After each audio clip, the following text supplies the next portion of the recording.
Olá pessoal, caminhamos, andando e descobrindo um pouco mais sobre essa história de capelania. Estamos com os vídeos de capelania hospitalar. No livro de Marcos, no capítulo 2, do verso 1 a 12, conta uma história muito interessante. Aí nós pensamos, o que essa história tem a ver com capelania? Conta a história de um paralítico, um homem que estava fadado a viver no leito. Também conta a história de 4 amigos dele. Conta a história que Jesus estava em um determinado local e, como era comum, onde Jesus estava, a multidão se dirigia. Ele estava em uma casa, a casa estava lotada, pelo lado de fora estava repleto de pessoas. Muitas buscando cura de suas enfermidades físicas, outros buscando alento para suas enfermidades espirituais. O que chama atenção nesse texto é o papel de 4 capelães. Sim, 4 capelões.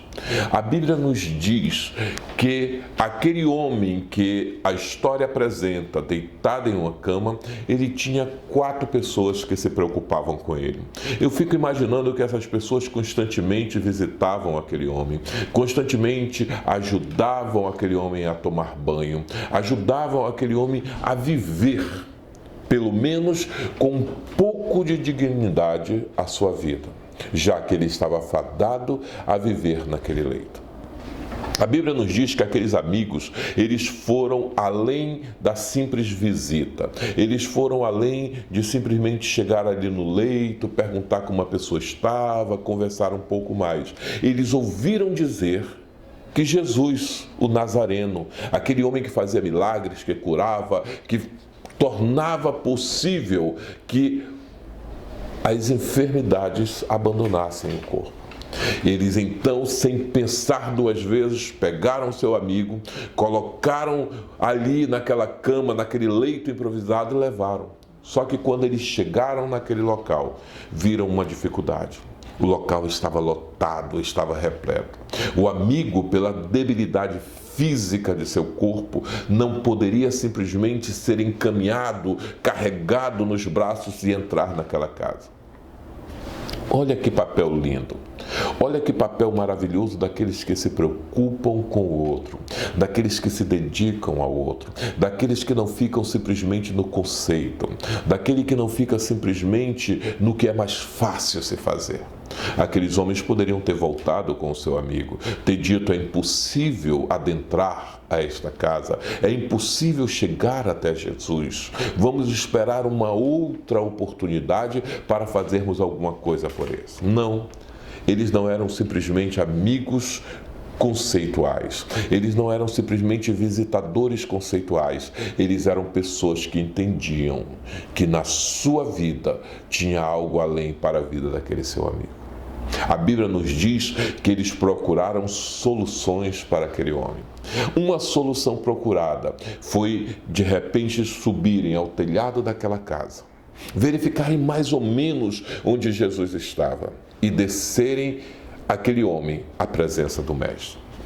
Parece simples, parece algo feito de impulso simplesmente, mas vamos analisar um pouco. Aquele homem estava no leito, talvez tiveram que amarrar aquele homem bem amarrado para que ele pudesse ser levado àquela situação. Alguém teve que furar o bloqueio da multidão, olhar exatamente onde Jesus se encontrava, o local exato. Um outro subiu ao telhado e verificou a viabilidade de abrir um buraco exatamente onde Jesus se encontrava. O outro diz: vamos fazer juntos, vamos pensar juntos, vamos pensar de forma estratégica, vamos trabalhar juntos para que a missão realmente possa ser desenvolvida. Não foi algo feito simplesmente por impulso, não foi algo feito sem um planejamento, sem uma logística a ser preparada. Todos trabalharam em prol daquele doente, todos se dedicaram àquele doente, todos procuraram dar o seu melhor em prol daquele doente. Quantas vezes estamos apenas visitando leitos? Quantas vezes estamos parando simplesmente naquele leito e fazendo aquela oração rotineira e cotidiana? Quantas vezes perguntamos como você está, mas na grande verdade nem ouvimos a resposta do outro? Aqueles homens foram além dos conceitos. Aqueles homens foram além simplesmente do cotidiano. A Bíblia diz que eles subiram aquele telhado e desceram aquele homem. Olha que coisa espetacular. Olha que ideia perfeita de capelania. Olha que ideia perfeita de cuidado, de assistir, de ir além. Olha que coisa maravilhosa. Eles desceram. E a Bíblia diz que Jesus, como sendo um ser misericordioso, como sendo aquele que nos olhou com um olhar de misericórdia, como sendo aquele que entende que a doença não foi feita para existir em nosso corpo, como sendo aquele que veio para trazer a saúde, ele deu o que aqueles homens buscavam. Aquele paralítico que tinha talvez a sua coluna entravada, que tinha talvez as suas pernas ressecadas pelo tempo, que tinha a esperança roubada, a alegria tirada. A vida já não era mais vida e simplesmente uma sobrevida. Ele encontrou-se com o dono de todas as coisas. Mas foi necessário para que a cura viesse àquele homem, que pessoas se preocupassem com ele. Que pessoas olhassem e vissem além das simplesmente visita, além do simplesmente como vai, além do simplesmente oração básica. Era necessário tomar uma atitude diferente. Era necessário ter uma ação diferente. Talvez essa seja uma das melhores histórias de capelões que nós já tivemos acesso. Eles mostraram que quando há preocupação com o outro, os conceitos não se tornam meras palavras, mas passam a ser parte integrante de nossas vidas. Esse é o papel do capelão. Trazer o alívio, fazer algo a mais para que o mestre, o dono da saúde, o dono de todas as coisas possa operar nas vidas. Esse é o meu papel, esse é o teu papel.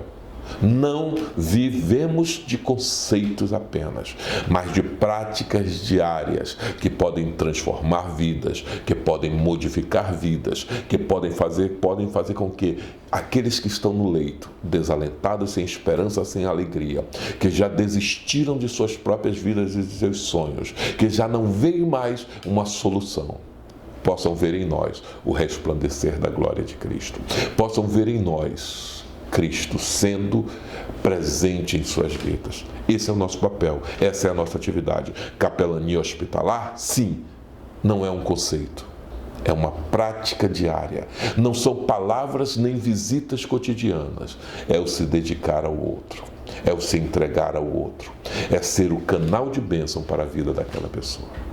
Vamos continuar, muito ainda temos a conversar e aprender. Até o próximo, pessoal.